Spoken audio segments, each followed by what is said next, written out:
2021 সালে মুক্তি পেয়েছিল দক্ষিণী সিনেমার পুষ্পা দ্য রেস। বক্স অফিসে ব্যাপক ঝড় তোলা এই ছবি 350 কোটি ব্যবসা করে। 3 বছর পর এবার আসতে চলেছে ছবিটির দ্বিতীয় পর্ব, পুষ্পা টু দ্য রুল। ইতোমধ্যে ছবিটির টিজার মুক্তি পেয়েছে, যা দর্শকদের মধ্যে শোরগোল ফেলে দিয়েছে।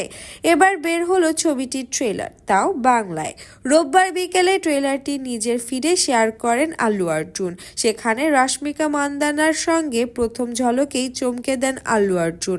পুরো ট্রেলারটিতে ব্যাকগ্রাউন্ডে শোনা যায় এক গম্ভীর গলা। সেখানে স্পষ্ট বাংলাতে ছবির গল্পটি আবৃত করা হয়েছে, অর্থাৎ বাংলাতে কথা বলছে আল্লু অর্জুন। ট্রেলারটির বাঙালি দর্শকদের আবেগে ফেলে দিয়েছে। তবে বাঙালিদের জন্য সুখবর এই যে বাংলা ভাষাতেও দেখা যাবে আল্লু রশ্মিকাদের এই ছবি। পুষ্পা টু শুধু বাংলা, হিন্দি ও তামিলেই নয়, মালায়ালাম, তেলুগু, কন্নড় ভাষাতেও মুক্তি পাবে। এদিকে ছবির বাংলা সংস্করণের সংলাপ লিখেছে শ্রীজাত।